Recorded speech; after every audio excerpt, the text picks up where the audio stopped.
কোনো অন্যায়, বিশৃঙ্খলা, বোমাবাজি, সন্ত্রাসবাদ, টেরোরিজম এগুলোর সাথে ইসলামের কোনো সম্পর্ক নেই। শান্তির ধর্ম। এজন্য আল্লাহ তাআলা ফাসাদ সৃষ্টিকারীদেরকে পছন্দ করেন। কোনো ধরনের বাজে কথা, মন্দ কথা, অশালীন কথা, অশ্লীল কথা আমরা মুখ দিয়ে উচ্চারণ করব।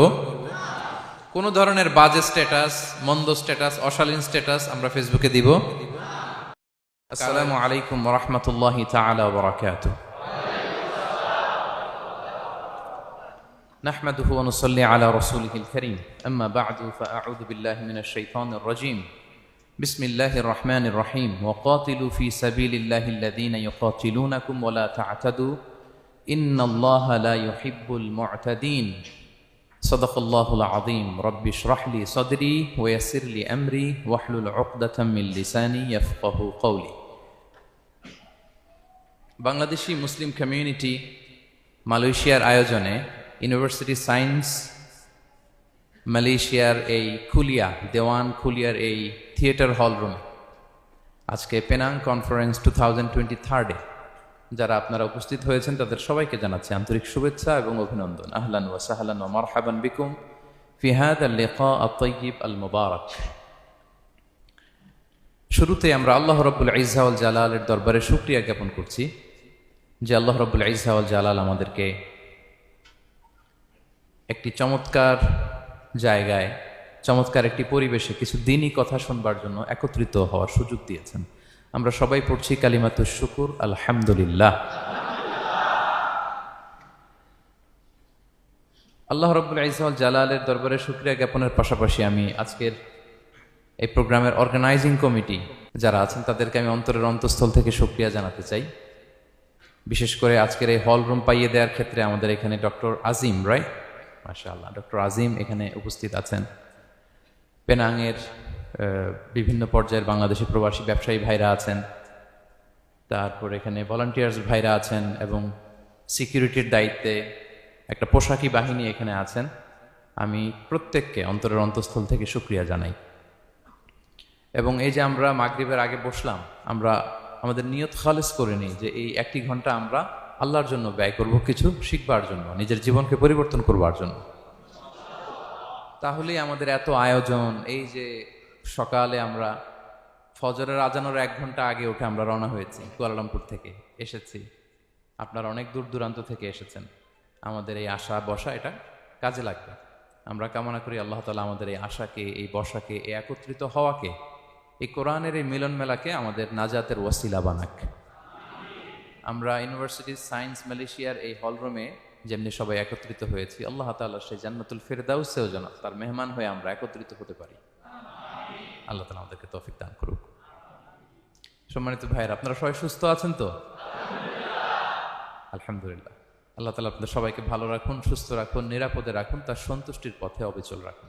কালামুল্লাহ মাজিদে আল্লাহ তাআলা জানিয়ে দিয়েছেন 7 শ্রেণীর ব্যক্তিকে তিনি অপছন্দ করেন। কয় শ্রেণীর? আবার বলুন, কয় শ্রেণীর? জি, 7 শ্রেণীর ব্যক্তিকে আল্লাহ তাআলা অপছন্দ করেন। তো মানে আল্লাহ তাআলা তাদেরকে ভালোবাসেন না। আমরা আজকে এই 7 শ্রেণীর ব্যক্তি কারা তাদের ব্যাপারে জানার চেষ্টা করব এবং আমরা সতর্ক হয়ে যাব যে আমরা যেন তাদের অন্তর্ভুক্ত না হই। কি বলেন? কোন 7 শ্রেণীর ব্যক্তি, কোন অভাগা, কোন কপাল পোড়া সেই 7 শ্রেণীর ব্যক্তি যাদেরকে আল্লাহ তাআলা পছন্দ করেন না, ভালোবাসেন না, এই মর্মে তিনি কালামুল্লাহ মাজিদে ঘোষণা দিয়েছেন। এবং আমরা সতর্ক হওয়ার চেষ্টা করব এই বৈশিষ্ট্য যেন কশিনকালেও কভু আমাদের মধ্যে না আসে। তাহলে কালামুল্লাহ মাজিদ আল্লাহ তাআলা যে জানিয়েছেন যে তিনি 7 শ্রেণীর ব্যক্তিকে পছন্দ করেন না, তার মধ্যে প্রথম শ্রেণী হচ্ছে সীমা লঙ্ঘনকারী। আরবিতে বলে আল মুআতাদুন। সীমা লঙ্ঘনকারী ব্যক্তিকে আল্লাহ তাআলা পছন্দ করেন না। লিমিট ক্রস করলে আল্লাহ তাআলা পছন্দ করেন না। লিমিটকে কেউ যদি ওভারস্টেপ করে, ক্রস করে, আল্লাহ তাআলা পছন্দ করেন না। সীমা লঙ্ঘনকে তিনি মোটেও পছন্দ করেন না।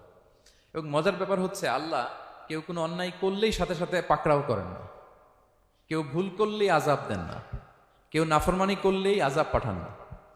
আল্লাহ অনেক সময় দেন, অনেক সময় দেন, শুধরে যাবার অনেক টাইম সে পায়। তারপরও যখন সে লিমিট ক্রস করে তখন আল্লাহ ধরেন। আল্লাহ সব সময় ধরে না, ধরলে ছাড়ে না, ধরে ধরে ধরে না, ধরলে আল্লাহ ছাড়ে না, আল্লাহ সবসময় ধরবে না। এবং যে সমস্ত জাতিগোষ্ঠীকে এই পৃথিবীতে আল্লাহ তাআলা আযাব দিয়ে ধ্বংস করেছেন, তাদের স্টোরি যদি আমরা খেয়াল করি, আমরা দেখব যে তাদেরকে আল্লাহ অনেক সুযোগ দিয়েছেন ভালো হওয়ার, শুধরে যাওয়ার, কিন্তু তারা আল্লাহর আদেশ অমান্য করতে করতে করতে করতে যখন লিমিট ক্রস করে ফেলছে, একটা সবকিছুর একটা লিমিট থাকে, কি বলেন?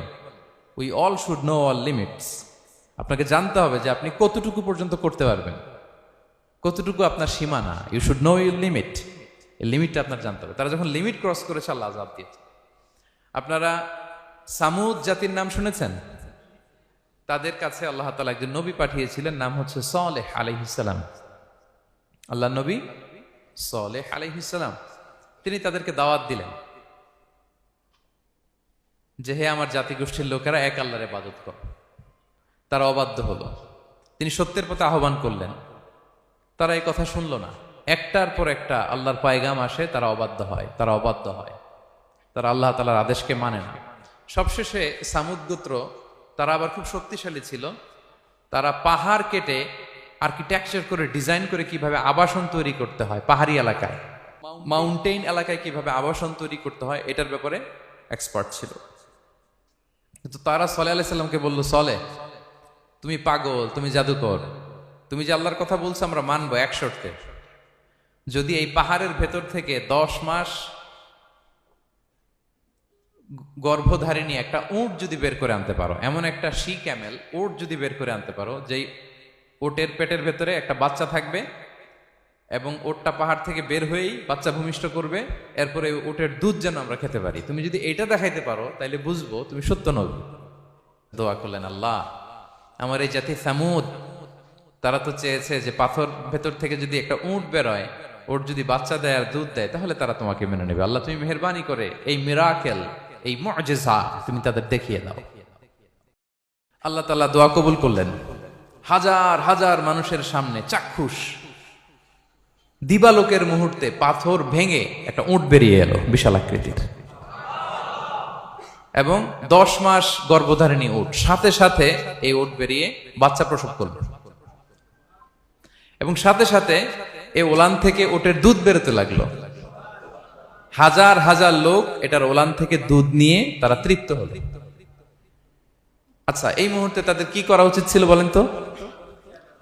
আশহাদু আল্লাহ ইলাহা ইল্লাল্লাহ ওয়া আশহাদু আন্না মুহাম্মাদুর রাসূলুল্লাহ ওয়া আশহাদু আন্না সালিহান নাবিয়্যুল্লাহ, এটা পড়া দরকার ছিল না? দরকার ছিল। কিন্তু তারা একের পর এক গোয়ার তুমি করতে করতে করতে করতে চাক্ষুষ দিনের বেলা এত বড় একটা মুআজিজা দেখার পরেও তারা অস্বীকার করলো। সাল্লাল্লাহু আলাইহি ওয়াসাল্লাম বললেন, তোমরা তোমাদের ওয়াদা পূরণ করো। তারা বলল, তুমি বড্ড বড় জাদুকর, তুমি যেন তেন জাদুকর না, তুমি পাহাড়ের ভেতরে জাদু ঢুকাই ফেলছো। কি মনে হয় তারা লিমিট ক্রস করে ফেলছে না? এবার ক্রস করছে না? তারা সীমা লঙ্ঘন করে ফেলেছে। দে ক্রসড দেয়ার লিমিট। এবার তো আর ছাড় দেয়া যায় না, কারণ আমি আপনাদের বলেছি শুরুতে যে আল্লাহ সব সময় ধরে না, কিন্তু যখন ধরে ছাড়ে না। আযাব চলে আসলো। কি আযাব? আর্থকোয়েক, রাজফা, পুরো ভূখণ্ড কেঁপে উঠলো। কেঁপে ওঠার সাথে সাথে সব মাটিতে পড়ে গেল। 2 নাম্বার আসলো সাউন্ড ওয়েভ, শব্দ নিনাদ, প্রচন্ড শব্দ তরঙ্গ। জিবরাইল আলাইহিস সালাম ওই এলাকার উপরে এসে এমন জোরে এক চিৎকার মারলেন, ওই চিৎকারে সামুদ গোত্রের প্রতিটি লোক কানের পর্দা ফেটে মুহূর্তের মধ্যে লাশ হয়ে জমিনে পড়ে রইল। Because they cross their limit. তারা তাদের লিমিট ক্রস করেছে। আর যারা লিমিট ক্রস করে, যারা সীমা লঙ্ঘন করে, তাদেরকে আল্লাহ তাআলা পছন্দ করেন না। আপনারা লূত আলাইহিস সালামের নাম শুনেছেন? উনি আল্লাহর একজন নবী ছিলেন।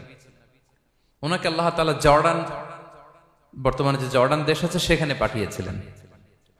একটা কমিউনিটি ছিল সাদুম কমিউনিটি। ওই সাদুম কমিউনিটিতে তিনি এসেছিলেন।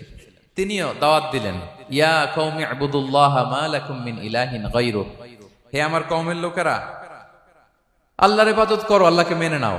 ওরা অস্বীকৃতি জানালো। সত্যের পথে আহ্বান করলেন, অস্বীকৃতি জানালো। ওরা, ওদের পাশ দিয়ে ক্যারাভেন যেত, কাফেলার লোকেরা ডাকাতি করত। ডাকাতির শাস্তির ব্যাপারে তিনি ভয় দেখালেন, তারা নিবৃত্ত হলো না। এমনকি তারা সমলিঙ্গের প্রতি যৌন আকর্ষণ বোধ করতো। নাউযুবিল্লাহ। হোমোসেক্সুয়ালিটি, এখন একটা গ্রুপ আছে দেখবেন যে রংধনু নিয়ে মিষ্টি মিষ্টি কথা শোনায় বিশ্বব্যাপী। তাদের সাইন হচ্ছে রংধনু, রেইনবো। তারা ছেলেতে ছেলেতে বিয়ে, মেয়েতে মেয়েতে বিয়ে, এটাকে প্রমোট করে। নাউযুবিল্লাহি মিন যালিক।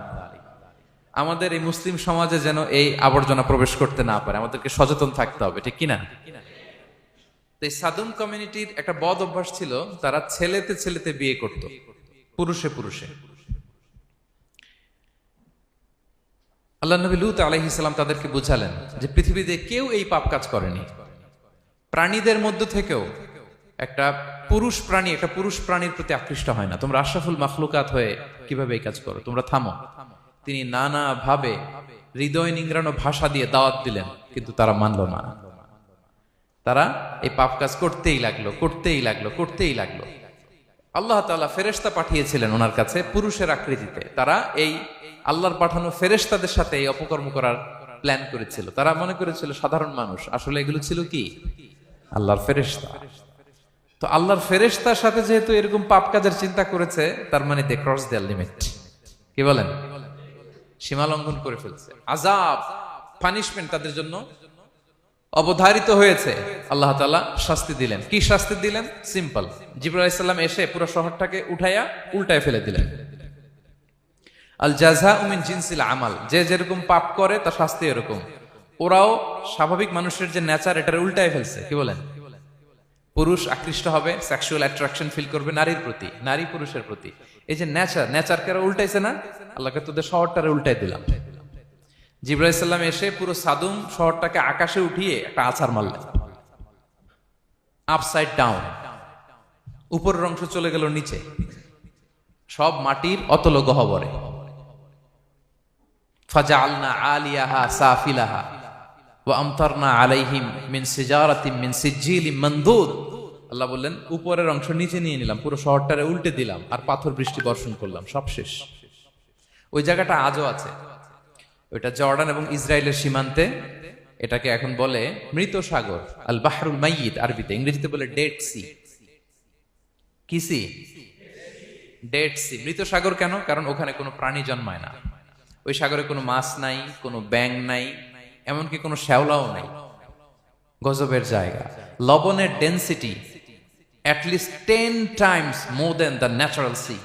সাধারণ সাগরের পানিতেই তো কত লবণ, আমরা মুখে নিলে রাখতে পারি এত লবণ। ওইটার চেয়ে কমপক্ষে 10 গুণ বেশি লবণ রাখতো। গজবের জায়গা, আযাবের জায়গা। এবং আযাব কেন এসেছে? They cross their limit. তারা সীমা লঙ্ঘন করেছে। আর ইন্নাল্লাহা লা ইউহিব্বুল মুতাদিন, আল্লাহ তাআলা সীমা লঙ্ঘনকারীকে পছন্দ করেন না।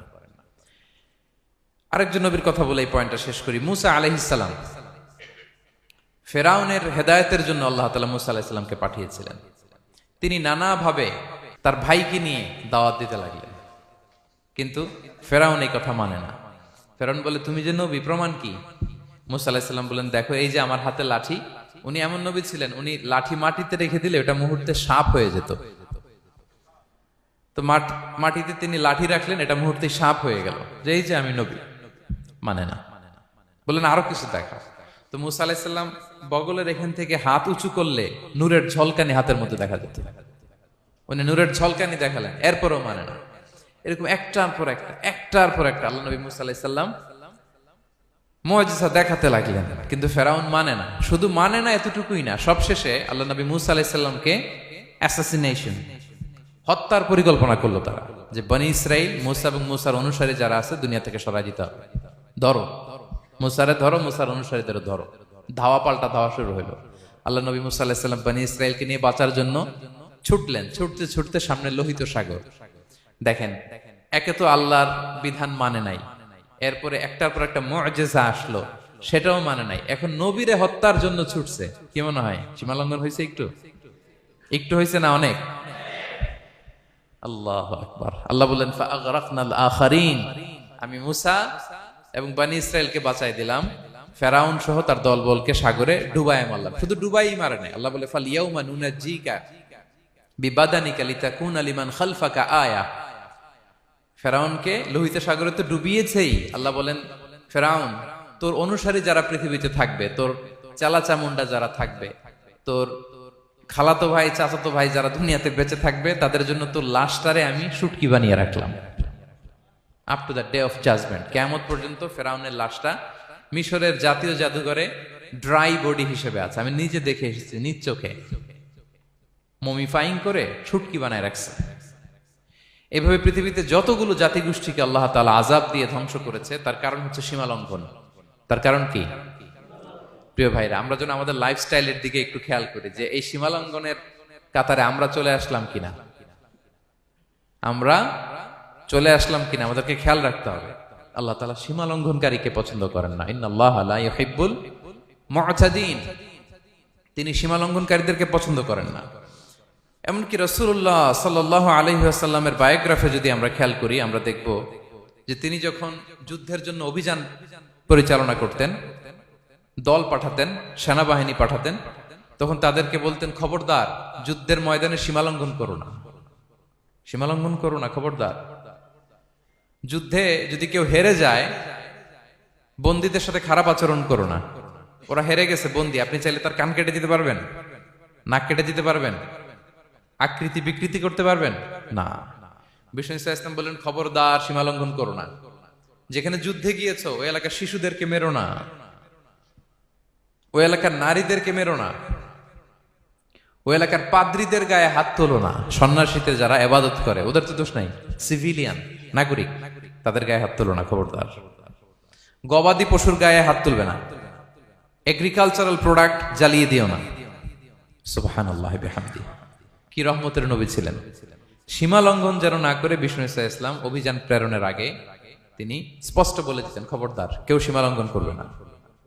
যারা তোমাদের বিরুদ্ধে অস্ত্র তুলেনি তাদের বিরুদ্ধে অস্ত্র তোলা যাবে না, কারণ ইন্নাল্লাহা লা ইউহিব্বুল মু'তাদিন, আল্লাহ তাআলা সীমা লঙ্ঘনকে পছন্দ করেন না। প্রিয় ভাইরা, তাহলে যে 7 শ্রেণীর ব্যক্তিকে আল্লাহ তাআলা পছন্দ করেন না, তার প্রথমটা আমরা জেনে গেলাম, তারা কারা? সীমা লঙ্ঘনকারী। আমি কিন্তু প্রায় এরকম জিজ্ঞেস করব এবং সব শেষে আপনাদেরকে নিয়ে রিভাইজ করব। তাহলে 1 নম্বরে আমরা পেলাম তারা কারা। মেহেরবানি করে সবাই বলবেন একসাথে, তারা কারা? তারা সীমা লঙ্ঘনকারী, তারা তাদের লিমিট ক্রস করে, তাদেরকে আল্লাহ তাআলা পছন্দ করে না। সো আমরা আমাদের লাইফের সাথে একটু মিলিয়ে নেই যে আমরা আমাদের কোন ক্ষেত্রে সীমা লঙ্ঘন করি কিনা একটু খেয়াল করেন। আমার যে দায়িত্ব আছে আমি কি সীমা লঙ্ঘন করি কিনা? আমার স্ত্রী আমার দায়িত্বে, তার সাথে সীমা লঙ্ঘন করি কিনা? আমার ভাতিজা ভাতিজি অনেকের আছে ইয়াতিম, তার বাবা মারা গেছে, তার সব সম্পত্তির দায়ভার আমার উপর দেয়া, আমি ওইখানে তাকে ঠিকঠাক মতো সব দেই কিনা, সীমা লঙ্ঘন করি কিনা? হ্যাঁ, ক্ষমতা পেলে সীমা লঙ্ঘন করি কিনা? কি মনে হয় আমরা ক্ষমতা পেলে সীমা লঙ্ঘন করি কিনা? হ্যাঁ, করে করে হ্যাঁ, মানে যেইখানে ডাক্তারের কাছে যাই বলে, ডাক্তার সাহেব আমার এইখানে ফোড়া, সারা দেহের যেই কোনো জায়গায় ধরতে পারেন, এইখানে ধরেন না, তো এইখানে না ধরলে ভালো হবে? ফোড়া যেখানে, ট্রিটমেন্ট তো ওইখানে দিতে হবে, কি বলেন? রোগ যেখানে ওষুধও সীমা লঙ্ঘন। দায়িত্ব পেলে আমরা সীমা লঙ্ঘন করি। এমনকি আমরা যারা ইবাদত করি, অনেকে ইবাদতেও সীমা লঙ্ঘন করি, ইবাদতেও না। ভারসাম্য থাকতে হবে, পরিমিতি বোধ থাকতে হবে। এবং মজার ব্যাপার হচ্ছে আল্লাহ তাআলা দোয়া এবং জিকিরের ক্ষেত্রে এই কথাটা উল্লেখ করেছেন যে তোমরা দোয়া জিকিরের ক্ষেত্রে সীমা লঙ্ঘন করো না। আল্লাহ তাআলা বলেন, উদউ রাব্বাকুম তাদাররুআ ওয়া খুফিয়া ইন্নাহু লা ইউহিব্বুল মু'তাদিন। তোমরা আল্লাহকে ডাকো কেমন ভাবে? তাদাররুআ ওয়া খুফিয়া, সবিনয়ে গোপনে, সবিনয়ে ডাকো, চুপিসারে ডাকো, গোপনে গোপনে ডাকো, অল্প আওয়াজে ডাকো। কারণ কি? ইন্নাল্লাহা লা ইউহিব্বুল মু'তাদিন, আল্লাহ সীমা লঙ্ঘনকারীদেরকে পছন্দ করেন না। তাহলে আপনি যদি দোয়া করেন আল্লাহর কাছে, যখন জিকির করবেন বিনীতভাবে, চুপিসারে, সবিনয়ে, বিষ্ণু ইসলাম যেভাবে শিখিয়েছেন ওইভাবে জিকির করবেন। নাকি জিকির করতে করতে মানুষের কাঁধে উঠবেন? উঠবেন না? ওঠে ওঠে, হ্যাঁ ওঠে। দেখেন আল্লাহ তাআলা যেইখানে 3 ফোঁটা দেওয়া দরকার 3 ফোঁটা দেয়, যেখানে 1 ফোঁটা ওইখানে 1 ফোঁটা দেয়। আল্লাহ তাআলা ইন্নাহু লা ইউহিব্বুল মু'তাদিন, আল্লাহ সীমা লঙ্ঘনকে পছন্দ করেন না। এই কথাটা ঢুকাইছে কোথায়? দোয়া আর জিকিরের মধ্যে। কারণ আল্লাহ জানে আল্লাহর কিছু বান্দা থাকবে তারা দোয়া এবং জিকিরের সময় কি করবে? সীমা লঙ্ঘন করবে। মাঝে মাঝে কিছু ভিডিও ক্লিপসে দেখা যায় জিকির করতে করতে আরেকজনের কাঁধের উপরে, যিনি জিকির পরিচালনা করতেছে তার মাথার উপরে। এখন আমি ওয়াজ করতেছি, আপনি যদি লাফাইতে লাফাইতে এসে আমার উপরে পড়েন, হ্যাঁ মাইকের উপরে যদি এসে পড়েন, আমার অবস্থা হবে কি? লাফাতে লাফাতে উপরে উঠে যায়, নিজে ইনজুর্ড হয়, পাশের শ্রোতাকে ইনজুর্ড করে, যিনি আলোচনা পরিচালনা করতেছে তাকে ইনজুর্ড করে। এরকম আছে না নাই? ইন্নাহু লা ইউহিব্বুল মু'তাদিন। আল্লাহ তাআলা সীমা লঙ্ঘনকে পছন্দ করেন না।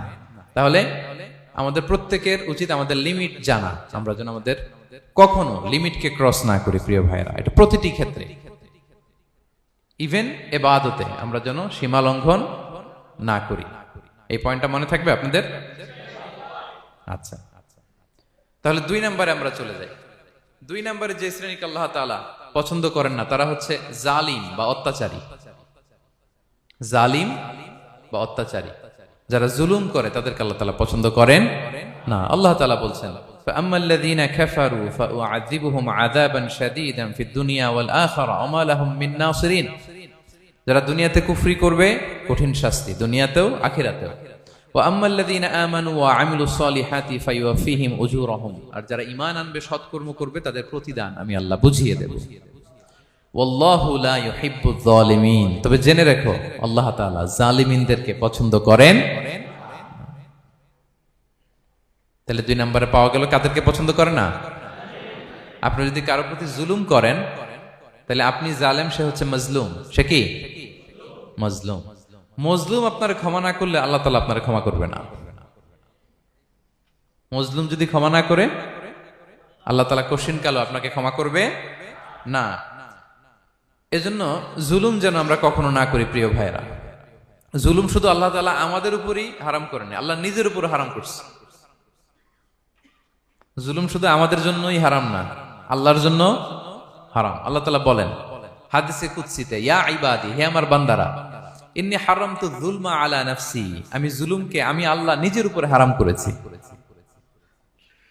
ওয়া জাআলতুহু বাইনাকুম মুহাররামা, এবং এই জুলুমকে তোমাদের উপর হারাম করেছি। ফালা তাযালামু, তোমরা একে অপরের উপর জুলুম করো না। জুলুম শুধু আমাদের উপরই হারাম না, আল্লাহ নিজের উপরও হারাম করেছেন। তাহলে জুলুমের সাথে কি মুমিনের কোনো সম্পর্ক থাকতে পারে? পারে না। এবং আল্লাহ তাআলা কখনো কোনো বান্দার উপর জুলুম করেন না। ওয়া আন্নাল্লাহা লাইসা বিযাল্লামিন লিল আবিদ, তিনি তার বান্দার উপর জুলুম করেন না। কোনোভাবেই যেন জুলুম না হয়ে যায়, এজন্য আল্লাহ তাআলা কিয়ামতের দিন মাওয়াজিনাল কিসত, ন্যায়ের মানদণ্ড তিনি প্রতিষ্ঠা করবেন, যাতে একটু ভুল না হয়ে যায়, জুলুম না হয়ে যায়। আমরা মাঝে মাঝে যে দোকান থেকে বস্তায় বস্তায় চাল নিয়ে আসি না, চাল দেখা যাবে যে 1 মণ চাল হয়তো সামান্য একটু কমও হইতে পারে, সামান্য একটু বেশিও হইতে পারে। এরকম হয় না? দেখবেন যে দিছে 10 কেজি, বাসায় এসে দেখবেন যে 10 কেজির চেয়ে একটু বেশি, একটু সামান্য বেশি কয়েক গ্রাম, অথবা 10 কেজির চেয়ে সামান্য কয়েক গ্রাম কম। এরকম হয়ে যায় না? মানুষ তো আমরা, কি বলেন? কিন্তু আল্লাহর নিক্তি পাল্লায়, মিজানের পাল্লায় এরকম হবে নাকি? হবে? হবে? আল্লাহ বলে না, মাওয়াজিনাল কিসত, ন্যায়ের মানদণ্ড সেটা। ফামাইয়া আমাল মিসকালা যাররাতিন খায়রান ইয়ারা, যাররা পরিমাণ ভালো করেছো তো সেটাও ওজন দেয়া যায় ওই পাল্লায়। সুবহানাল্লাহ পড়বেন না? ওমাইয়া আমাল মিসকালা যাররাতিন শাররান ইয়ারা, অনুপরিমাণ খারাপ করেছো সেটাও ওজন দেয়া যায়। কারণ ওয়া আন্নাল্লাহা লাইসা বিযাল্লামিন লিল আবিদ, তিনি বান্দার উপর জুলুম করেন না। তিনি এমন পাল্লা দিয়েছে যাতে জুলুম না হয়। আমাদেরটাই ভুল হয়ে যেতে পারে, ওনারটাতে ভুল হলে চলবে না, কেউ জিতে যাবে, ঠকে যাবে। কি বলেন? জাররা কাকে বলে? জাররা, জাররা মানে এত ছোট জিনিস, এত ক্ষুদ্র জিনিস যেটা খালি চোখে দেখা যায় না। বাংলাদেশের উদাহরণ দিলে বুঝতে পারবেন ভালো। বাংলাদেশের শীতের সিজনের কথা মনে আছে আপনাদের? না মালয়েশিয়া এসে সব খাই ফেলাইছেন? হ্যাঁ, মালয়েশিয়া তো সারা বছর গরম, সারা বছর বৃষ্টি, শীত হয় না। তো বাংলাদেশের শীতের সিজনে টিনের ঘর যাদের থাকে, মনে আছে কিনা জানি না আপনাদের, ওই টিনের চালে যদি ছিদ্র থাকে, শীতের দিন টিনের চালে যদি ছিদ্র থাকে, তাহলে মাঝে মাঝে দেখবেন ওই চিকন ছিদ্রটা দিয়ে সূর্যের একটা আলো ঘরের ভিতরে ঢুকে। মনে পড়ে? টিনের চালের ছিদ্র, চিকন এই ছিদ্রটা দিয়ে সূর্যের একটা চিকন রশ্মি নিচে পড়ে। তো ওইটার কাছে গেলে দেখা যায় ওই আলোটার মধ্যে পাতলা কি কি যেন ধুলাবালি উঠতেছে। এটা আবার অন্য জায়গায় দেখা যায়, এমনি দেখা যায় না, কিন্তু ওইটার কাছে গেলে দেখা যায় এই আলোটা যেই বরাবর আসছে, এইখানে কিছু ক্ষুদ্র ছোট ধূলিকণা, ডাস্ট ঘুরে বেড়ায়। আল্লাহ বলে এইটার নাম হচ্ছে যাররা। ফামাইয়া আমাল মিসকালা যাররাতিন খায়রান ইয়ারা, এই ডাস্ট উড়ে বেড়ানো ছোট্ট ধূলিকণা যেটা খালি চোখে দেখা যায় না, এতটুকু ভালো যদি করো সেটাও সেই মিজানের পাল্লায় ওজন দেয়া যায়। এতটুকু খারাপও যদি করো সেটাও সেই মিজানের পাল্লায় ওজন দেয়া যায়। আল্লাহু আকবার। তিনি তার বান্দার উপর জুলুম করেন না। জুলুম তিনি নিজের উপর হারাম করেছেন, আমাদের জন্য কি করেছেন? হারাম করেছেন। এবং বিষ্ণু ইসা ইসলাম আরো ভয়ঙ্কর কথা বলেছেন। তিনি বলেছেন, মান যালামা কিদা শিবরিন মিনাল আরদি তুবিকাহু মিন সাবঈ আরাদিন। কেউ যদি জুলুম করে তার ভাইয়ের 1 বিঘত পরিমাণ জমিন খায়। 1 বিঘত চিনেন তো? এই যে আমার এই আঙ্গুল থেকে এই আঙ্গুলটা, এটা টান টান করলে যতটুকু জায়গা, এটার বলে 1 বিঘত। শিবের আরবিতে বলে শিবের। হ্যাঁ, মান যালামা কিদা শিবর। বিষ্ণু বলেন এই 1 শিবর, 1 বিঘত জমি যদি কেউ অন্যায়ভাবে জুলুম করে তার ভাইয়ের কাছ থেকে খায়, কিয়ামতের দিন তুবিকা আলাইহি সাবউ আরাদিন, এই 7 জমিনকে আল্লাহ তাআলা তার ঘাড়ে চাপাবে। খা এবার, খা। অন্যের জমি খাওয়ার এত শখ ছিল, এবার 7 জমিন ঘাড়ে কর। কিয়ামতের ময়দানে আপনার দেহটারে বিশাল আকৃতির করা হবে, এই 7 জমিনকে আপনার কাঁধে তুলে দেওয়া হবে। এজন্য আমরা অন্যের রাইটস, অধিকার যেন নষ্ট না করি, কারো উপর যেন জুলুম না করি, কোনোভাবেই না। আমরা নানাভাবে এই জুলুমটা করি। আমরা প্রায় দাদার সম্পত্তি থেকে ফুফুদেরকে বঞ্চিত করি, বাবার সম্পদ থেকে বোনদেরকে বঞ্চিত করি। হ্যাঁ, নিজের ভাই আরেক ভাইকে, আপন ভাই ভাইকে বঞ্চিত করে, জুলুম করে। এরকম দৃশ্যপট আমাদের সমাজে আছে না নাই বলেন তো? কিয়ামতের দিন আল্লাহর সুপ্রিম কোর্টের কাঠগড়ায় হিসেব দিতে হবে। আর এই জালিমদেরকে আল্লাহ তাআলা পছন্দ করেন না। এবং সবচেয়ে ভয়ঙ্কর ব্যাপার হচ্ছে, আপনি যখন কারোর উপর জুলুম করেন, ওই মাজলুম আর আল্লাহর মাঝখানে কোনো ফারাক থাকে না। আল্লাহ ওই ফারাকের পর্দা উঠায় নেয়। বিষ্ণুই বলেন, ইত্তাকি দাওয়াতাল মাজলুম, তোমরা মজলুমের বদদোয়াকে ভয় করো, খবরদার। কারণ ফাইন্না লাইসা বাইনাহা ওয়া বাইনাল্লাহি হিজাব, তার আর আল্লাহর মাঝে কোনো পর্দা থাকে না। দোয়া করলেই ওটা আরশে যেয়ে কবুল হয়ে যায়। আল্লাহ তাআলার চারিপাশে অনেক পর্দা আছে। কেউ কেউ বলে 70,000 নূরের পর্দা। 70,000টা সহিহ হাদিস দ্বারা সাব্যস্ত না, কিন্তু অসংখ্য অগণিত পর্দা। এবং পর্দাও এটা নূরের পর্দা। আচ্ছা বলেন তো, জানলা দিয়ে বাইরের আলো ঠেকাতে আমরা দেয়ালে জানালায় কি লাগাই? পর্দা লাগাই। পর্দাটা কিসের তৈরি? মোটা কাপড়ের, যাতে করে ওই আলো না আসে। কিন্তু আল্লাহর চারদিকে যে পর্দা, ওই পর্দাটা কিসের? নূরের, আলোর। ওনার পর্দাই আলো দিয়ে তৈরি। সুবহানাল্লাহ বললেন না? বিষ্ণু বলেন, ইত্তাকি দাওয়াতাল মাজলুম, মজলুমের বদদোয়াকে ভয় করো। ফাইন্না লাইসা বাইনাহা ওয়া বাইনাল্লাহি হিজাব, কেউ যখন মজলুম হয়ে কেঁদে বদদোয়া করে, তার আর আল্লাহর মাঝে ওই পর্দা থাকে না। বদদোয়া করছে, ডাইরেক্ট কবুল। খবরদার আমার পেনাঙ্গের ভাইয়েরা, আমরা যেন জালিম না হই। In it's any form, operation in it's any form, যেই কোনো ভাবে, যেই কোনো ক্ষেত্রে, যেই কোনো ধরনের হইতে পারে জুলুম। কাউকে আপনি ছোট্ট কোনো কাজে ঠকালেন, বন্টন নীতিতে ঠকালেন, হ্যাঁ, জমি মেরে দিয়ে ঠকালেন, আমানত মেরে দিয়ে ঠকালেন, ইন ইটস এনি ফর্ম যদি জুলুম করে থাকেন, খবরদার। মজলুমের কান্না কখনো বৃথা যায় না। মজলুমের কান্না কখনো বৃথা যায় না। জীবনের কোনো না কোনো সময়ে এর প্রায়শ্চিত্ত আপনাকে করতে হবে। জীবনের কোনো না কোনো সময়ে এর প্রায়শ্চিত্ত করে আপনাকে মরতে হবে। তাহলে কোন বিশ্বাসী কি জালিম হতে পারে? কারণ ইন্নাল্লাহা লা ইউহিব্বুল যালিমিন, আল্লাহ তাআলা জালিমদেরকে পছন্দ করেন না। তাহলে জুলুমের সাথে আমাদের কোনো সম্পর্ক আছে? হ্যাঁ, কোনো সম্পর্ক আছে। তাহলে 2 শ্রেণীর ব্যক্তির কথা আমরা জানলাম যাদেরকে আল্লাহ পছন্দ করেন না। 1 নাম্বার, প্রথমটা কে ছিল? সীমা লঙ্ঘনকারী, লিমিট যে ক্রস করে, ইন্নাল্লাহা লা ইউহিব্বুল মুআতাদিন। 2 নাম্বার কি জানলাম? হ্যাঁ, জালিম, অত্যাচারী, অপ্রেসর। অপ্রেসরকে আল্লাহ তাআলা পছন্দ করেন না। তাহলে এই দুইটারে আমরা নো বলে দিলাম আজকের কনফারেন্স রুমে। আওয়াজ করে বলেন তো সবাই, নো। এই লিমিট ক্রস আর জুলুম, নো, চলে গেছে, খালাস।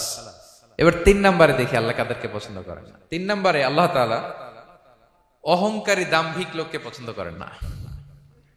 অহংকারী, আমাদের তো অহংকার টহংকার নাই না? আছে? অহংকার আছে? কিসের অহংকার বলেন? টাকার, আর ক্ষমতার, আর সৌন্দর্যের, আর হ্যাঁ পাওয়ার, সোশ্যাল পাওয়ার, এই যে অহংকার, অহংকারের খাঁচা থেকে মুক্ত রাখো আমাদেরকে তুমি প্রভু হয়ে, পড়েন আমিন। এটা একটা ভয়ঙ্কর খাঁচা। আচ্ছা, অহংকার করার আমাদের আছে কি বলেন তো? কিছুই নাই। আল্লাহ বলে ওয়া খুলিকাল ইনসানু দাঈফা, তোমাদেরকে আমি দুর্বল করে তৈরি করছি। আমরা দুর্বল, শুধু দুর্বল না, দুর্বলের ঘরের দুর্বল। আমার বাপ ছিল দুর্বল, আমার দাদা ছিল দুর্বল, আমরা 14 গোষ্ঠী কি? হাল আতা আলাল ইনসানি হিনুম মিনাদ দাহরি লাম ইয়াকুন শাইআম মাযকুরা। আল্লাহ বলেন একটা সময় ছিল উল্লেখ করার মতো তোমার কিছুই ছিল না। আজকে তো এত লম্বা চওড়া মানুষ, আমরা কিছুই ছিলাম না। আমার বর্তমানে বয়স চলে 36, 37। তো আজ থেকে 37 বছর আগে আমি কি ছিলাম? আমার অস্তিত্বই ছিল না, আমার কোনো নাম ছিল না, আমার কোনো গ্রাম ছিল না, আমার কোনো অ্যাড্রেস ছিল না, আমার কোনো পরিচিত ছিল না। আজ থেকে আরো 37 বছর পরে একটু খেয়াল করেন তো, এখন তো 37, আরো 37 ধরেন বাঁচলাম। এরপরে আমি দুনিয়া, দুনিয়া থাকবে কিন্তু আমি নাই। আজকে কার জন্য আটকে আছে দুনিয়ার কাজ বলেন তো? আপনার দাদার জন্য, আপনার নানার জন্য। তো আপনাকে লাগে কেন? আপনাকে লাগে? লাগে না তো আমাকে। আমি দুনিয়া, একদিন কিছুই ছিলাম না। আল্লাহ বলেন হাল আতা আলাল ইনসানি হিনুম মিনাদ দাহরি লাম ইয়াকুন শাইআম মাযকুরা। তুমি কিছু ছিলা, একটা সময় কিছুই ছিলা না, উল্লেখ করার মতো তুমি কিছুই ছিলা না। অস্তিত্বহীনের জগৎ থেকে তোমাকে আমি অস্তিত্বে আনলাম। তোমার বাবার পৃষ্ঠদেশ থেকে তোমার মায়ের গর্ভাশয়ে আমি তোমাকে ফেললাম। সেখানে আমি আল্লাহ তোমাকে একটু একটু করে তিলে তিলে বড় করলাম। 9 মাস 10 মাস পরে মায়ের পেট থেকে দুনিয়াতে তুমি আসলে। দেখেন তো দুনিয়ায় আসার পরে আমাদের অবস্থাটা কি? কাপড় নাই, চোপন নাই, এভাবে চলে আসছি। আসার পরে কেউ যদি মুখে খাবার তুলে দেয় তাইলে খাইতে পারি, হ্যাঁ, তাও লিকুইড খাবার, এদিক দিয়ে দিলে এদিক দিয়ে পড়ে যায়, খালি মুছতে হয়। মেহমান একজন এসে আদর করে কোলে নিচে পেশাব করে দিছি ভরাইয়া, আছে না নাই? হয়েছে না, হয়েছে না এরকম? আদর করে একটা কোলে নিছেন, এখনই না ডায়াপার আসছে মিয়া। আজ থেকে 10 বছর আগে এগুলো ছিল নাকি? প্যাম্পাস ডায়াপার ছিল, এই কাঁথা টাতা নিয়ে কোলে নেওয়া লাগতো, তারপরে দিছে ওদিক দিয়ে, জামা টামা ভিজে শেষ। ইভেন রাসূল সাল্লাল্লাহু আলাইহি ওয়াসাল্লামের কোলে এরকম বাচ্চারা পেশাব করে দিছে, এরকম হাদিস আছে। আদর করে মায়েরা বাবারা আসলেই তো তার বাচ্চাকে রাসূল সাল্লাল্লাহু আলাইহি ওয়াসাল্লাম কোলে দিতেন, পেশাব করে দিতেন। তো কার কোলে উঠছে এটাও জানি না, পেশাব করে ভরাই দিচ্ছে। পেশাব পায়খানা করে সয়লাভ। লিকুইড দিলে খেতে পারি, শক্ত কিছু খেতে পারি না। এই তো আমি, এই তো আমার ক্ষমতা। একজন যে বললেন ক্ষমতার অহংকার, এই তো ক্ষমতাটা তো এতটুকু। এরপরে যখন জোয়ান হয়েছে, এখন তো জোয়ান, এখানে একটা ভূমিকম্প হইলে কি অবস্থা হবে বলেন তো জোয়ানদের? হ্যাঁ, কাঁপতে কাঁপতে সব শেষ। একটা ভূমিকম্প, একটা তুফান হলে ওটার বিরুদ্ধে দাঁড়াতে পারি না। একটা তুফান, রাস্তায় টায়ার পাংচার হলে লাফ দিয়ে উঠি। ক্ষমতা আমার, আমার নাকি ক্ষমতার অহংকার? কি দুর্বল আমরা, হ্যাঁ? কুকুর আমাদেরকে কামড় দিলে আমরা কুকুরের কামড়ও দিতে পারি না, ঠিক কিনা? মশা যে কামড়া, এটা ধরতে না পারলে কিছু করতে পারি? কামড় মাইরা দিছে দৌড়। বল্লা পোকা আইসা যদি কামড় দিয়ে দৌড় দিয়ে কিছু করতে পারেন? তো কিসের কিসের ক্ষমতা আপনার? এরপর আবার যদি 70-80 বছর হায়াত পাই, আবার আগের মতো যেখানে বসি ওইখানেই ডাইরেক্ট, আছে না নাই? বয়স যখন 80 হয়ে যায় আর থাকে শরীরের কন্ট্রোল, আবার যেখানে বসে ওইখানেই পেশাব পায়খানা। খাবার দিলে খাইতে পারি, পিঠটা বাঁকা হয়ে কুজু হয়ে গেছে, এর নাকি আবার অহংকার? সাজে অহংকার? সাজে অহংকার? সাজে একজনের, আওয়াজ করে বলতে হবে তিনি কে? 3 নম্বরে অহংকার, দাম্ভিককে আল্লাহ পছন্দ করেন না। প্রিয় ভাইরা, আল্লাহ বলেন কারুনের ঘটনাকে আল্লাহ এখানে এনেছেন। আল্লাহ বলেন ইন্না কারুনা কানা মিন কওমি মূসা। কারুন ছিল মুসা আলাইহিস সালামের কওমের লোক, মুসা আলাইহিস সালামের কাজিন ছিল মূলত। কারুন নামে একজন সম্পদশালী ছিল। মিশরের রাজধানী কায়রো থেকে 100 কিলো দূরে ফাইউম নামে একটা জেলা আছে, ওখানে তার বাড়ি ঘর। আমি দেখে এসেছি, কয়েকবার গিয়েছে। তো ফাবাগা আলাইহিম, সে মানুষের উপর চড়াও হলো। ওয়া আতাইনাহু মিনাল কুনুজি মা ইন্না মাফাতিহাহু লাতানু বিল উসবাতি উলিল কুওয়া। আল্লাহ বলেন এই কারণকে আমি এত সম্পদ দিয়েছি, এত বেশি ছিল তার সম্পদ, সম্পদগুলো যে সে আলমারির ভিতরে রাখতো, ওই আলমারির যে চাবি হইতো, এই চাবিগুলোরে ওজন করার জন্য, কাঁধে নেওয়ার জন্য 10 জন পেশি শক্তি পুরুষ লাগতো। আলমারি রাখার জন্য না, কি রাখার জন্য? আলমারি ভর্তি যে সোনা দানা গহনা, ওইটা হচ্ছে চাবি। ওই চাবিগুলা বহন করতে একদল পেশি পুরুষ লাগতো, এত সম্পদ। তো তাকে এলাকার লোকেরা বলেছিল, ক্বালালাহু কওমুহু লা তাফরাহ, হে কারণ তুমি গর্ব করো না। কারণ তাকে বলছিল মুসা আলাইহিস সালাম যাকাত দাও, সে বলতেছে আমি যাকাত দিব কেন, এই সম্পদ তো আমার। ইন্নামা উতিতুহু আলা ইলমিন ইনদি, আমি আমার বুদ্ধি খাটাই এই সম্পদ কামাইছি, আমার সম্পদ আমি খাবো, আমি যাকাত দিব কেন। আল্লাহ বলেন ইন্নাল্লাহা লা ইউহিব্বুল ফারিহিন, কারণ তুমি অহংকার করলে আমি আল্লাহ অহংকারকে বরদাস্ত করি না, অহংকারীদেরকে আমি আল্লাহ পছন্দ করি না। আমি অহংকারকে পছন্দ করি না, অহংকারকে আল্লাহ তাআলা পছন্দ করেন না। কি হয়েছিল কারণের নসিবে? আল্লাহ বলেন ফাখাসাফনা বিহি ওয়া বিদারিহিল আরদ ফামা কানা লাহু মিন ফিআতি ইয়ানসুরুনাহু মিন দুনিল্লাহ ওয়া মা কানা মিনাল মুনতাসিরিন। আল্লাহ বলেন সে যখন অহংকার দেখালো, আমি কারুনকে আর কারুনের সব সম্পদ মাটির ভেতরে দাবিয়ে দিলাম, মুহূর্তেই দাবিয়ে দিলাম। সহিহ বুখারীতে এসেছে ইয়াতাজালজালু ফিল আরদ, প্রতিদিন 1 বিঘত করে কারণ জমিনের ভিতরে যেতেই থাকবে, যেতেই থাকবে, যেতেই থাকবে কিয়ামতের আগ পর্যন্ত। আল্লাহু আকবার। কারণ অহংকার করেছিল। আল্লাহ বলে আমি অহংকারীদের পছন্দ করি না। সূরা লোকমানে আল্লাহ বললেন ওয়ালা তুসাইর খাদ্দাকা লিন্নাস, মানুষ থেকে মুখ ফিরিও না। ওয়ালা তামশি ফিল আরদা মারাহা, জমিনে অহংকার ভরে হেঁটো না। ইন্নাল্লাহা লা ইউহিব্বু কুল্লা মুখতালিন ফখুর, আল্লাহ তাআলা অহংকারীদেরকে, দাম্ভিকদেরকে পছন্দ করেন না। এই যে আমি বলছি যে 7 শ্রেণীর লোককে আল্লাহ পছন্দ করেন না, এটা আমার মন গড়া বানানো কথা। প্রতিটি কথার পেছনে কোরআনের যুক্তি আছে। কোরআনে আল্লাহ তাআলা বলছেন আল্লাহ অহংকারীদেরকে পছন্দ করেন না। ইংরেজিতে কি বলে? ইগো আছে আমাদের, হ্যাঁ ইগো, এটা ছেড়ে ফেলতে হবে, অহংকার করা যাবে না। আমার প্রিয় ভাইয়েরা একটু মনোযোগী হন, এই আয়াতের তাফসীরটা একটু সংক্ষেপে বুঝিয়ে দেই। আল্লাহ তাআলা বলছেন ইন্নাল্লাহা লা ইউহিব্বু কুল্লা মুখতালিন ফখুর, আল্লাহ কোন মুখতাল আর ফাখুরকে পছন্দ করেন না। মুখতাল আর ফাখুর মানে কি? মুখতাল মানে যে অহংকার করে মনে মনে। কিছু লোক আছে ভিতরে ভিতরে নিজের বড় মনে করে, বাইরে বলে না বা বলার সাহস পায় না, কিন্তু ভিতরে ভিতরে ভাবে আমি কোন হনুরে, কি বলে আমি কোন, আমি তো বড়, আরে আমার চেয়ে বড় বেশি জানে নাকি কেউ, আমার চেয়ে কিছু পারে নাকি, আমি তো, কিন্তু এটা মুখ দিয়ে বলে না, ভিতরে ভিতরে আছে না নাই? এদেরকে আরবিতে বলে মুখতাল। কি বলে? মুখতাল। আরেকজন ফাখুর, সে শুধু ভিতরে না, এটা প্রকাশ্যে বলে বেড়ায়, এটা আরো ডেঞ্জারাস। ফাখুর সে আরো খারাপ, সে প্রকাশ্যে তার অহংকার প্রদর্শন করে, বলে বেড়ায় যে আমি বড়, আমি বড়, আমি বড়। এই আমি বড় কথাটাই সবচেয়ে ভয়ঙ্কর। আমি বড় কথাটাই সবচেয়ে ভয়ঙ্কর। নিজে যাকে বড় বলে বড় সে, লোকে যাকে বড় বলে বড় সে হয়। আমার প্রিয় পেনাঙ্গের ভাইয়েরা, নিজেকে বড় মনে করা এটা শয়তানের স্বভাব। কার স্বভাব? বিনয়ী হওয়া এটা নবীদের স্বভাব। আল্লাহ তাআলা ফেরেশতাদেরকে বলেছিলেন উসজুদু লি আদম, তোমরা আদমকে সিজদা দাও। ফাসাজাদাল মালাইকা কুল্লুহুম, সবাই সিজদা দিল ইল্লা ইবলিস, কে ছাড়া? ইবলিস ছাড়া। সে নিজেকে বড় মনে করেছিল, শয়তান। কিভাবে? সে লজিক খাটাইলো আল্লাহর সাথে। সে লজিক দিয়ে আল্লাহর বলে আল্লাহ ক্বালা আনা খায়রুম মিনহু, আল্লাহ আমি কেন সিজদা দেব, আমি তো আদমের চেয়ে শ্রেষ্ঠ, আমি বড়। আল্লাহ বলতেছে তুমি বড়, কেমনে বড়? শয়তান বলে খালাকতানি মিন নার, আপনি আমারে বানাইছেন কি দিয়ে? আগুন দিয়ে। ওয়া খালাকতাহু মিন তিন, আর আদমকে বানিয়েছেন মাটি দিয়ে। কি দিয়ে? মাটি দিয়ে। আগুনের ধর্ম দাউ দাউ করে উপরের দিকে কি করে? ওঠে, আর মাটি ঢিলা রেখে দিলে নিচে পড়ে যায়।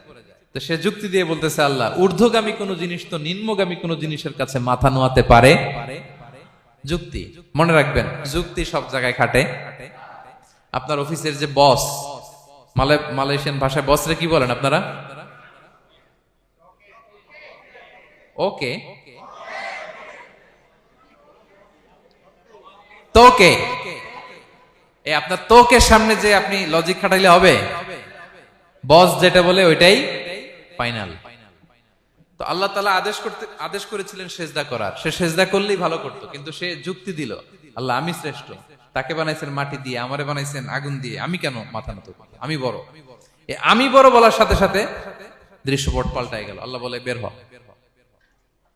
ফাখরুজ, বের হ, তুমি অভিশপ্ত, তুমি লানত প্রাপ্ত, তোমার স্থান হবে জাহান্নাম। তুমি নিজেকে বড় মনে করেছ, তাইলে বড় মনে করা এটা শয়তানের স্বভাব। কার স্বভাব? তা আমরা নিজেকে বড় মনে করব কখনো? আরো জোরে বলেন, করব? বিষ্ণু ঈসা ইসলাম নিজে নিজে ছোট থাকতে চাইতেন। তিনি দোয়ায় বলতেন, আল্লাহুম্মা জাআলনি ফি আইনি সাগীরা ওয়া ফি আ'য়ুনিন নাসি কাবীরা। আল্লাহ, আমার চোখে আপনি আমারে ছোট বানান, আল্লাহ মানুষের চোখে আপনি আমারে বড় বানান। বিশ্বনবী নিজের চোখে নিজে ছোট থাকতেন, কিন্তু গোটা বিশ্বের মানুষের চোখে বড় হয়েছেন না? কত বড়! রাফা'না লাকা যিকরাক। আল্লাহ বলে, আমি যেখানে অতটুক পর্যন্ত উঠাইছি আপনারে। কোন নবীর নিচে উপরে? কথা বলেন, কোন নবীকে শেষ পর্যন্ত উঠাইছে? সুবহানাল্লাহ। নবী হে, আমি যদ্দূর আপনার উঠাইছে অদ্দূর, ওই পর্যন্ত নিয়ে গেছে সাক্ষাতের জন্য। সুবহানাল্লাহ। প্রত্যেক নামাজে বিশ্বনবীর উপর দুরূদ আছে না নাই? কিয়ামত পর্যন্ত বিশ্বনবীর প্রতি ভালোবাসা আমাদের পক্ষ থেকে আছে না নাই? আছে। আল্লাহ তাআলা ওনাকে বড় করেছেন। এজন্য নিজের চোখে আমরা নিজে ছোট থাকবো। আপনি যদি বড় হন, এটা মানুষ বলবে। কে বলবে? নাকি আপনিই বলবেন?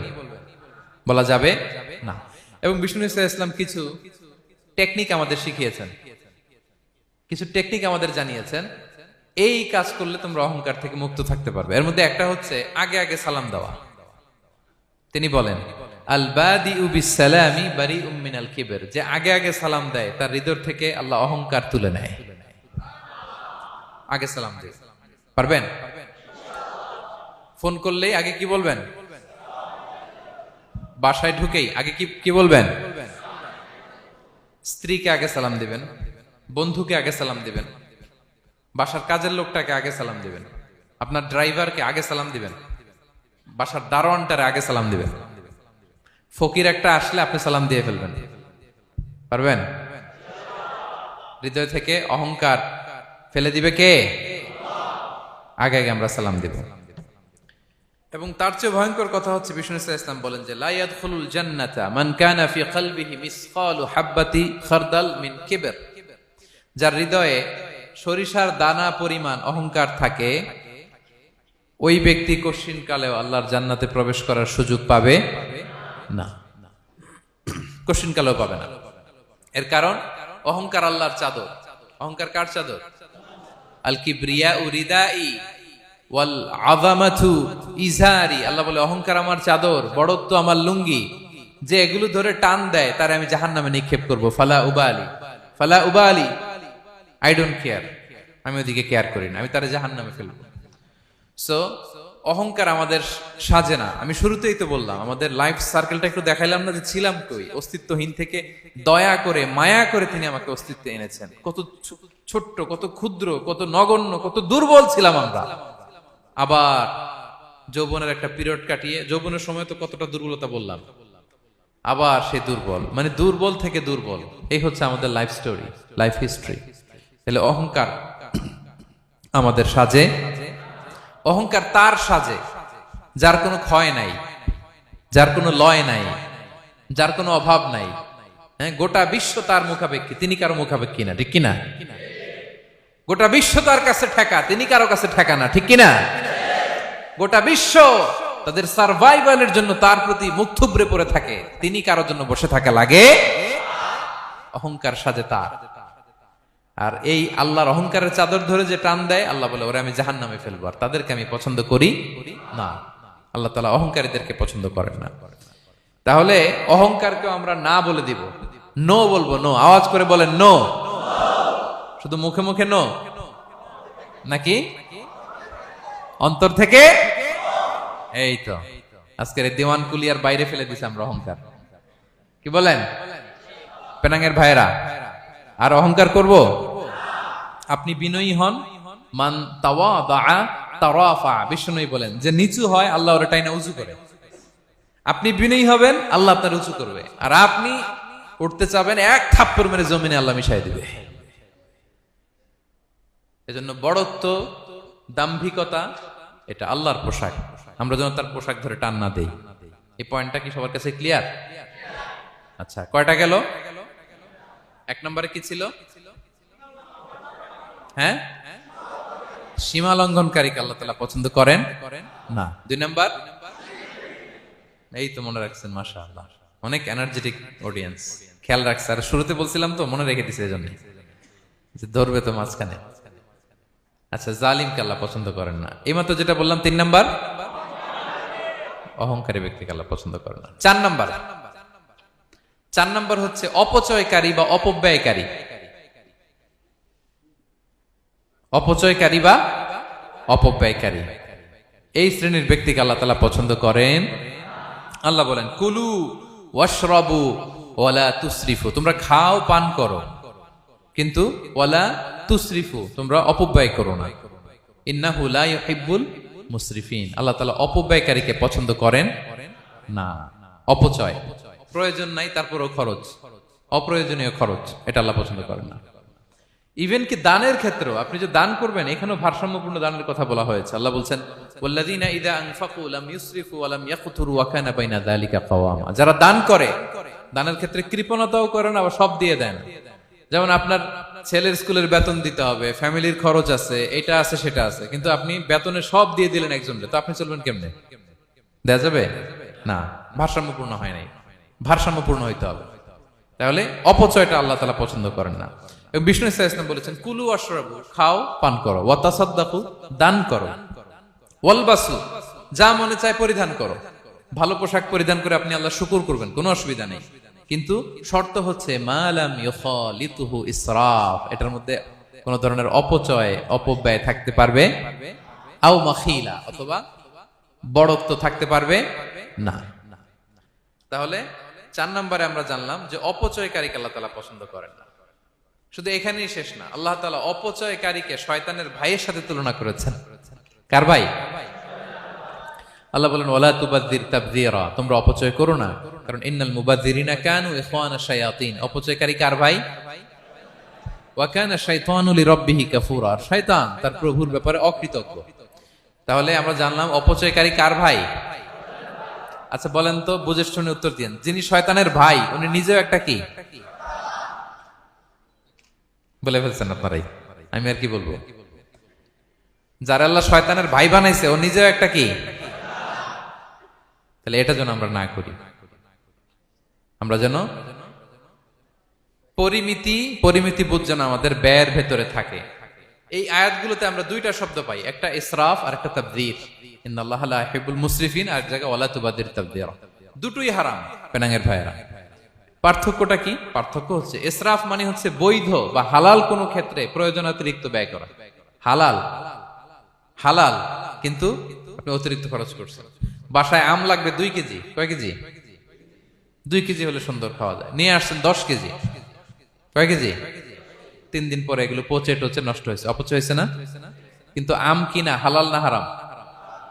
আম খাওয়া হালাল না হারাম? তাহলে এই যে হালাল জিনিসে প্রয়োজনাতিরিক্ত যে খরচ করছেন, এটাকে বলে ইসরাফ, এটা নিষেধ। আরেকটা আল্লাহ যেটা আরো ভয়ঙ্কর, শয়তানের ভাই বানাইছে আল্লাহ যে কারণে, ওটার বলে তাবযীর। ওটা কি? তাবযীর হচ্ছে অবৈধ বা হারাম কোনো ক্ষেত্রে প্রয়োজনাতিরিক্ত ব্যয় করা। এমনি কাজটা হারাম। এমনি কাজটা কি বলেন তো? মদ খাওয়া কি? এখন ট্রাক ভর্তি করে মদ নিয়ে আসছেন। নাচানাচির অনুষ্ঠানে ফান্ডিং করা কি? অশ্লীলতা, নৃত্য প্রদর্শনের একটা প্রোগ্রাম হবে নারীদের, এটাতে ফান্ডিং করাটা কি? হারাম। এখানে আপনি হাত খুলে দান করছেন, এটার বলে তাবযীর। তাহলে ইসরাফও হারাম, তাবযীরও হারাম। দুইটার মধ্যে বেশি হারাম হচ্ছে তাবযীর, যে তাবযীরের কারণে আল্লাহ তাআলা তাকে শয়তানের ভাই বলেছেন। তাহলে অপচয়ের সাথে আমাদের কোনো সম্পর্ক, আমরা একটু গলা ফাটিয়ে অপচয়কে নো বলে দিব, আওয়াজ করে বলেন নো। আজকে থেকে আর কোনো অপচয় নাই, আজকে থেকে অপচয় নাই। বিষ্ণুনবী সাল্লাল্লাহু আলাইহি ওয়াসাল্লাম একবার আম্মাজান আয়েশা রাদিয়াল্লাহু তাআলা আনহার ঘরে ঢুকলেন। ফাওয়াজাদা কিসরাতা খুবজিন মুলকাতিন আলাল আরদ। আম্মাজান আয়েশার ঘরে ঢুকেই দেখলেন এক টুকরো রুটি মাটিতে পড়ে আছে। কোথায় পড়ে আছে? ফাগাদিবান নবী, নবী সাল্লাল্লাহু আলাইহি ওয়াসাল্লাম রেগে গেলেন, তিনি রাগান্বিত হলেন, প্রচন্ড রেগে গেলেন। রেগে আম্মাজান আয়েশাকে বললেন, আয়েশা, এই যে আল্লাহর রিজকে তুমি নষ্ট করছো, আল্লাহর রিজিকের মূল্যায়ন করতে শেখো আয়েশা। কোন ঘরে যদি আল্লাহর রিজিক আসে আর ওই রিজিককে যদি মূল্যায়ন করা না হয়, তাহলে সে রিজিক আর এই ঘরে আসে না। কারণ এই রুটিটা খেয়েই তো তুমি বেঁচেছিলা, ঠিক কিনা? আজকে আমরা যেই রুটিটা, যেই ভাতগুলো ফেলে দিয়ে ডাস্টবিনে, এতটুকু খাইলে আমার কাশ্মীরের ভাইরা বেঁচে যাবে, এতটুকু পাইলেই আমার ফিলিস্তিনের ভাইরা বেঁচে যায়, এতটুকু পেলেই ওই ডাস্টবিনে মারামারি করে যারা খাবার খোঁজে ওরা বেঁচে যায়, ঠিক কিনা? এই জন্য বিষ্ণু ইসলাম রেগে গেলেন। বিষ্ণু সবসময় রাখতেন না, রেগে বললেন, আয়েশা, আল্লাহর নেয়ামতের কদর করো। তোমার ঘরে রিজিক আসলে ওটার যদি মর্যাদা না দাও, এই রিজিক তোমার ঘরে আর ঢুকবে না। নট নেসেসারি শুধু খাবারের ক্ষেত্রে, যে কোনো ক্ষেত্রে অপচয় যেন না হয়, অপব্যয় যেন না হয়। আমরা অনেক সময় করে ফেলি, খেতে বসলে অনেক খাবার নিয়ে ফেলি, অর্ডার করতে গেলে দোকানে অনেক অর্ডার করে ফেলি, রেস্টুরেন্টে, কিন্তু এই খাবারগুলো নষ্ট করা যাবে না। ডাস্টবিনে যেন না যায় আপনার কারণে। আপনি কি করবেন? লেফট ওভার ফুড সাথে করে বঙ্গুজে নিয়ে আসবেন। আপনারা তো বঙ্গুজ বলেন নাকি? পেনাঙ্গে কি বলে? বঙ্কুজ। হ্যাঁ, টেক অ্যাওয়ে বা বঙ্কুজ বললে ওরা বঙ্কুজ দিবে, নিয়ে আসবেন, বাসায় এনে রাতে খাবেন, তারপরের দিন খাবেন, অথবা কাউকে দিয়ে দিবেন, কিন্তু খাবার নষ্ট করা চলবে। কারণ ইন্নাল্লাহা লা ইউহিব্বুল মুসরিফিন, আল্লাহ তাআলা অপচয়কারীকে পছন্দ করেন। কথাটা কি বুঝতে পেরেছেন সবাই? আচ্ছা, কয়টা গেল? আর বাকি রইল কয়টা? 5 নাম্বার, খেয়ানতকারী। আমানতের খেয়ানত যে করে, বা বিশ্বাসঘাতক আমানতের খেয়ানত যে করে। অনেক লম্বা কথা, আমি যেহেতু সময় কম শেষ করে দিচ্ছি। ইন্নাল্লাহা লা ইউহিব্বুল খাইনিন, আল্লাহ তাআলা খেয়ানতকারীকে পছন্দ করেন, বিশ্বাসঘাতকতা যে করে। আল্লাহর কথা বাদ দেন, আমাদের সমাজে বলেন, কেউ যদি বিশ্বাসঘাতকতা করে আমরা পছন্দ করব না, তাকে কেউ পছন্দ করে না। ইন্নাল্লাহা লা ইউহিব্বু মান কানা খাওয়ানান আসিমা, পাপী খেয়ানতকারীকে আল্লাহ পছন্দ করেন না। এবং মুনাফিকের আলামত রাসূল সাল্লাল্লাহু আলাইহি ওয়াসাল্লাম বলেছেন, কি দেখে মুনাফিক চিনবা? তিনি বলেছেন 3 জিনিস দেখে মুনাফিক চিনবা। 1, ইযা হাদাসা কাযাবা, মুনাফিক কথা বললে মিথ্যা বলে। কথা বললে কি করে? ওয়া ইযা ওয়াআদা আখলাফা, ওয়াদা করলে খেলাফ করে। 3 নম্বরে ওয়া ইযা তুমিনা খানা, মুনাফিকের কাছে আমানত রাখলে খেয়ানত করে। আমানতের খেয়ানত, এটা মুনাফিকের আলামত। শুধু মুনাফিকের আলামতই না, এটা কিয়ামতের একটা আলামত। আল্লাহ বলেন, ইন্নাল্লাহা ইয়া'মুরুকুম আন তুআদ্দুল আমানাতি ইলা আহলিহা, আল্লাহ তাআলা আদেশ করেছেন আমানতের যে হকদার তার হাতে তার আমানত পৌঁছে দাও। আদেশটা কার? সবাই বলুন, আদেশ কার? আল্লাহর। আমানতের খেয়ানত এটা মুনাফিকের আলামত এবং কিয়ামতের আলামত। এক বেদুইন এসে রাসূল সাল্লাল্লাহু আলাইহি ওয়াসাল্লামকে বলল, ইয়া রাসূলুল্লাহ, মাতা সাআ, কিয়ামত কবে হবে? কি কবে হবে? কিয়ামত কবে হবে? রাসূল সাল্লাল্লাহু আলাইহি ওয়াসাল্লাম বললেন, ইযা দুইয়াতিল আমানাতু ফান্তাযিরিস সাআ, যখন আমানতের খেয়ানত শুরু হবে সমাজে, তখনই কিয়ামত হবে। সে বলল, ইয়া রাসূলুল্লাহ, কাইফা ইদাআতুহা, আমানতের খেয়ানত আবার কেমনে হয়? সহজ সরল মানুষ, আমানতের খেয়ানত হয় কেমনে? বিষ্ণু বললেন, ইদা উসিদাল আমরু ইলা গায়রি আহলিহি ফান্তাযিরিস সাআ, যে লোক যেই কাজের যোগ্য নয় তাকে যখন সেই কাজে বসিয়ে দেয়া হবে, তখনই কিয়ামত হয়ে যাবে। এখন এটা আছে না নাই সমাজে? বলেন। হ্যাঁ, যে যেই কাজের যোগ্য না সেই কাজ সে পায় না। সবাই বলেন তো, যে যেই চেয়ারে বসার যোগ্যতা রাখে না, ওই চেয়ারে সে বসে কি বসে না? নেতা হওয়ার যোগ্যতা নাই, নেতা হয়ে গেছে। পদের যোগ্যতা নাই, পদ পেয়ে গেছে। চাকরির যোগ্যতা নাই, ওই যে উপর থেকে ফোন আসছে, ফোনের ঠেলায় চাকরি হয়ে গেছে। দেশেরও 12টা বেজে গেছে। এইভাবেই আমানতের খেয়ানত হয়। প্রিয় ভাইরা, আমানত ব্যাপারটা অনেক বড়। অনেকে মনে করে, আপনারা কি বোরিং হয়ে যাচ্ছেন? আর অল্প, আর ম্যাক্সিমাম 10 মিনিট। প্রিয় ভাইরা, আমানত এই ব্যাপারটা অনেক বড়। অনেকে মনে করে, একজন আমার কাছে একটা মোবাইল রেখে গেছে, বলছে, ভাই এই মোবাইলটা আগামী সপ্তাহে এসে নিয়ে যাবে। তো অনেকে মনে এইটাই শুধু আমানত, অনেকে ভাবে। বা 10,000 রিঙ্গিট রেখে বলল, 3 দিন পরে এসে আমি টাকাটা তোমার কাছ থেকে নিব। তো আপনি দিয়ে দিলেন, এটা তো আমানতদার হলেনি। কিন্তু শুধু এতটুকু আমানত নয় প্রিয় ভাইয়েরা আমার।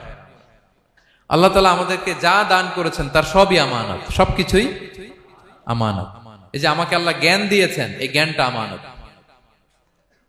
যাদেরকে আল্লাহ পরিচিতি দিয়েছেন, পরিচিতি এটা আমানত। আমার অর্থ, আমার সন্তান, আমার ক্ষমতা, আল্লাহর দেয়া প্রতিটি নিয়ামতি আমানত। এবং এই আমানতের ব্যাপারে আল্লাহ তাআলা জিজ্ঞেস করবেন। আপনি একটা প্রতিষ্ঠানের প্রধান, এই প্রতিষ্ঠান আপনার কাছে আমানত। আপনি মসজিদের সভাপতি, এই মসজিদ আপনার কাছে আমানত। আপনি চেয়ারম্যান, এই ইউনিয়ন পরিষদটা আপনার কাছে আমানত। কি বলেন? আপনি MP, member of the parliament, এই নির্বাচনী এলাকাটা আপনার কাছে আমানত। আপনি রাষ্ট্রপ্রধান, পুরো রাষ্ট্রের প্রতিটি ইঞ্চি আপনার কাছে কি? এই আমানতের খেয়ানত যখন হবে, বিষ্ণু বললেন তখনই কিয়ামতের অপেক্ষা করো, ফান্তাযিরিস সাআহ, কিয়ামত হয়ে যাবে। তাহলে খেয়ানতকারীকে আল্লাহ তাআলা পছন্দ করেন না, আমানতের খেয়ানতকে পছন্দ করেন। আর আমানত এটা ব্যাপক বিষয়। আমার জ্ঞান, আমার ক্ষমতা, আমার পরিচিতি, আমার সন্তান, আমার স্ত্রী, সবকিছু আমানত। এবং এগুলোর ব্যাপারে আল্লাহ তাআলা আমাদেরকে জিজ্ঞেস করবেন। কয়টা গেল? তাহলে খেয়ানতকে আমরা নো বলে দিব। আওয়াজ করে বলেন নো। একটার সাথে আমাদের সম্পর্ক নেই। 6 নম্বরে হচ্ছে ফাসাদ সৃষ্টিকারী, বিশৃঙ্খলা সৃষ্টিকারী। সমাজে যারা বিশৃঙ্খলা সৃষ্টি করে তাদেরকে আল্লাহ পছন্দ করেন না। আল্লাহ বলেন ইন্নাল্লাহা লা ইউহিব্বুল মুফসিদিন। আল্লাহ তাআলা ফাসাদ সৃষ্টিকারীদেরকে কখনো পছন্দ করেন না। সমাজে নানাভাবে, সামাজিকভাবে ফাসাদ, রাজনৈতিকভাবে ফাসাদ, অর্থনৈতিকভাবে ফাসাদ, এই যত ফাসাদ বিশৃঙ্খলা আছে এগুলোর হোতা যারা, তাদেরকে আল্লাহ পছন্দ করে না। নানাভাবে দেখবেন যে সমাজে অনেকে ফাসাদ সৃষ্টি করে। আমাদের বাংলাদেশে কিছুদিন আগে কাঁচামরিচের দাম বেড়ে গেছে না? কেমনে বাড়লো?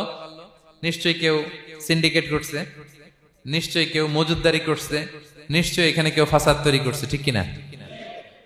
প্রতিটি সেক্টরে আপনি খুঁজে দেখবেন ফাসাদ, হ্যাঁ, মারামারি, বিশৃঙ্খলা, ফাসাদ। এই কিছুদিন আগে এক নির্বাচনের প্রার্থীকে ধরে পিটাইছে, সবাই দেখলাম আমরা, তাই না? এটা ফাসাদ হয়েছে না? বিশৃঙ্খলা হয়েছে না?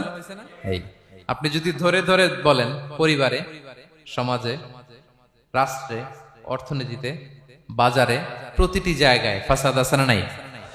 আল্লাহ তাআলা বলেন ইন্নাল্লাহা লা ইউহিব্বুল মুফসিদিন। এই ফাসাদ সৃষ্টিকারীকে আল্লাহ তাআলা পছন্দ করে না। মদিনাতে এই যে টিকিটের দাম, সুন্দর কথা বলছেন, টিকিটের দাম বাড়ায় যারা দেয়, সেম গোস টু দেম, তাদেরও একই কথা, ফাসাদ সৃষ্টিকারী আর মুফসিদুন। এই যে আমাদের হাজিদের এত টাকা লাগে কেন? 50,000 টাকার টিকিট হয়ে গেছে কয় লাখ? 2 লাখ, কয় 1 লাখ। হজে যারা গেছে 1,95,000 টাকা করে পড়ছে একজনের টিকিট। কিয়ামতের দিন আল্লাহর সুপ্রিম কোর্টের কাঠ গড়ায় তোমাকে দাঁড়াতে হবে, পাই টু পাই। সেদিন হিসেব নিয়ে আল্লাহ তাআলা ছাড়বেন, ঠিক কিনা? সেদিন হবে আসল খেলা। এখন তো আমরা মাইক পেলেই বলি খেলা হবে, কিন্তু আসল খেলা কবে? লক্ষ লক্ষ কোটি মানুষের সামনে আল্লাহ তাআলা আপনার এই গোমর ফাঁস করে দিবেন। আল্লাহ তাআলা আপনাকে অপমানিত করে ছাড়বেন। তাই কোনো ফাসাদের সাথে, বিশৃঙ্খলার সাথে মুমিনের কোনো সম্পর্ক থাকতে পারে না। মদিনায় মুনাফিকেরা এই ফাসাদ তৈরি করত। যখন তাদেরকে বলা হতো তোমরা ফাসাদ করো কেন, ওয়া ইযা কিলা লাহুম লা তুফসিদু ফিল আরদ ক্বালু ইন্নামা নাহনু মুসলিহুন। তারা বলতো আরে ফাসাদ কে, আমরাই তো ভালো মানুষ, আমরাই তো ভালো মানুষ, আমরাই তো ভালো কাজ করি। আল্লাহ বলে না, আলা ইন্নাহুম হুমুল মুফসিদুনা ওয়ালাকিন লা ইয়াশউরুন। ওরাই ফাসাদ সৃষ্টিকারী, ওরাই ফাসাদ সৃষ্টিকারী, ওরাই সমাজে বিশৃঙ্খলা সৃষ্টিকারী। ওদের ভেতরে এক, বাইরে আরেক, তার নাম মুনাফিক, ঠিক কিনা? মুনাফিকের সহজ সংজ্ঞা কি জানেন? ভিতরে লালন করে একটা অনুভূতি বা ভাবে একটা, কিন্তু মুখ দিয়ে বলে, তার মানে ভেতরে এক, বাইরে আরেক, তার নাম দুই মুখ সাপেরা। এদিকে যায় বলে আপনার লগে আছে, আপনি খুব ভালো, ওদিকে যায় বলে আরে না না, উনি কি, উনি তো খুব খারাপ মানুষ, আপনি অনেক সবচেয়ে ভালো, আমি আপনার সাথে আছি। এরকম ডাকাইতে আছে না নাই? দুমুখ সাপ, ডাবল স্ট্যান্ডার্ড, নেহি এদার নেহি ওদার, দারমিয়ান মে সাদার বাদার, ডানেও না বায়েও না, মাঝখানে সদর বদর। বুঝেন?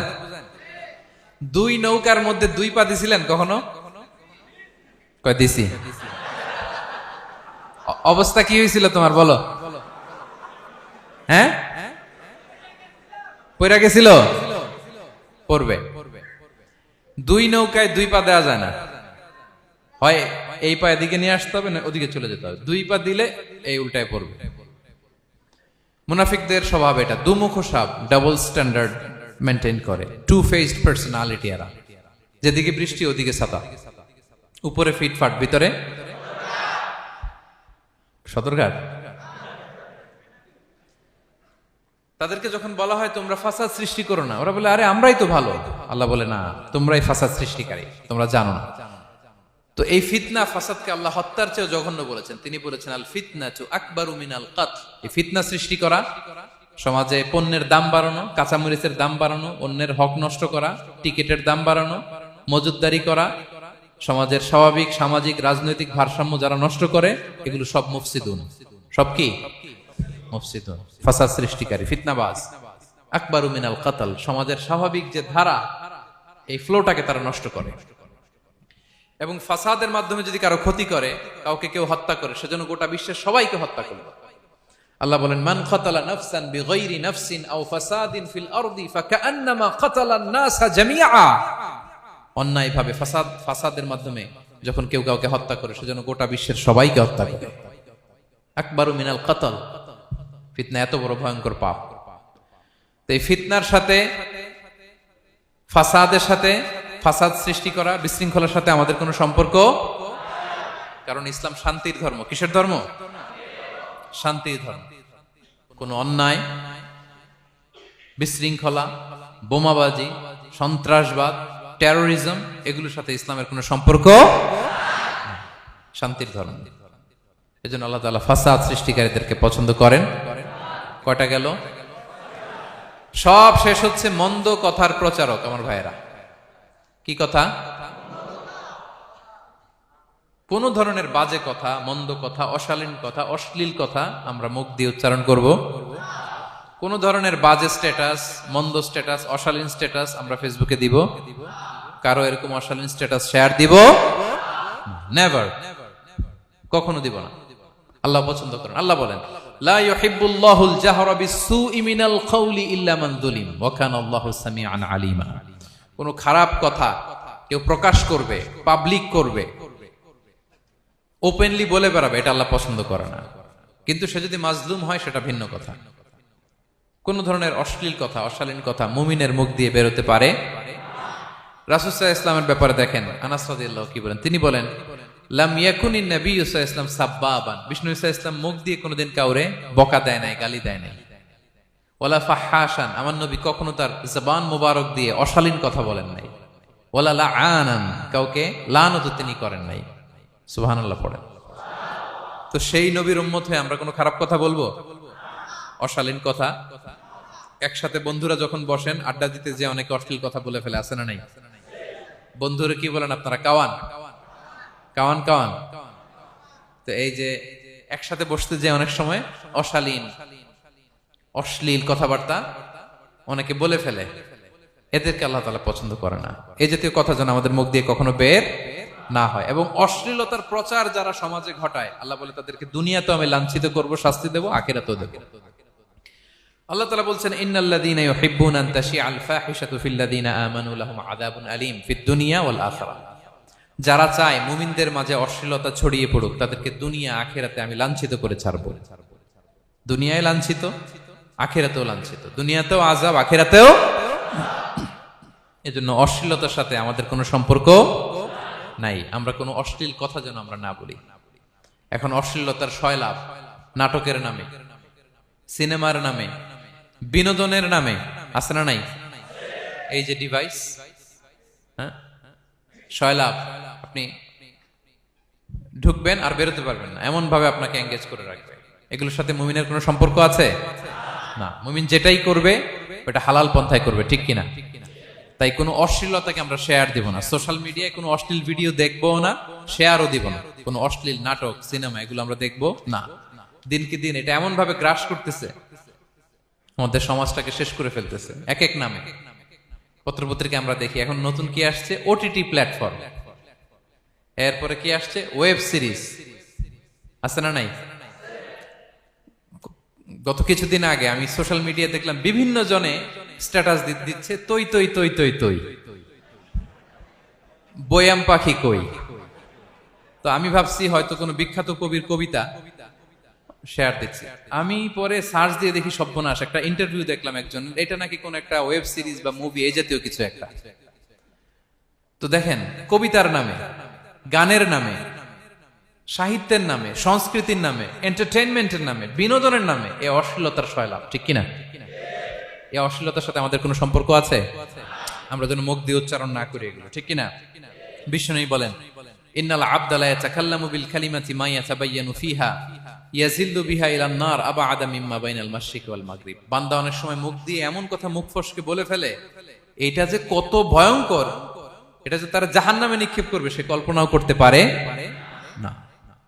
আপনার একটা কথা থেকে আপনি জাহান্নামের অধিবাসী হতে পারেন। এই জন্য সোশ্যাল মিডিয়া ব্যবহারের ক্ষেত্রে আমরা সাবধান। যে কোনো ধরনের গুজব, মিথ্যা কথা, হক্স নিউজ, অশ্লীলতা, স্ক্যান্ডাল, এগুলোর সাথে আমাদের কোনো সম্পর্ক নাই। আমরা সব সময় যেন শালীনতার মধ্যে থাকি, সত্যের পক্ষে থাকি। কথা বুঝতে পেরেছেন? তাহলে কয় শ্রেণীর ব্যক্তিকে আল্লাহ পছন্দ করেন না? 1 নম্বরে সীমা লঙ্ঘনকারী, 2 নম্বরে জালিম, 3 নম্বরে অহংকারী, 4 নম্বর অপচয়কারী, 5 নম্বর খেয়ানতকারী, আমানতের খেয়ানত, 6 নম্বর ফাসাদ সৃষ্টিকারী, 7 নম্বর মন্দ কথা, অশ্লীল কথার যে প্রচার করে। এগুলো যারা করে এদের সাথে আমাদের কোনো সম্পর্ক, এই 7 শ্রেণীর লোককে আল্লাহ তাআলা অপছন্দ করেন। এগুলো কি আমাদের জীবনে থাকবে? এগুলো আমরা কি শুধু হল রুম থেকে বের করে দিব না পুরো জীবন থেকে? পারা যাবে? পারা যাবে? আওয়াজ করে পড়ুন ইনশাআল্লাহ। পেনাঙ্গের ভাইরা, আল্লাহ তাআলা আমাদের সবাইকে কথাগুলো বোঝার ও আমল করার তৌফিক দান করুক। এই আলোচনা যেন আমাদের নাজাতের ওসিলা হয়। আমরা এখানে যেমনি বসলাম, আবারও যেন কোনো তাফসিরুল কোরআনের ময়দানে বসতে পারে, আল্লাহ তৌফিক দান করুক। হাদা মা ইনদি ওয়াল ইলমু ইনদাল্লাহ আলাইহি তাওয়াক্কালতু ওয়া ইলাইহি উনীব। ওয়াসসালামু আলাইকুম ওয়া রাহমাতুল্লাহি তাআলা ওয়া বারাকাতুহু।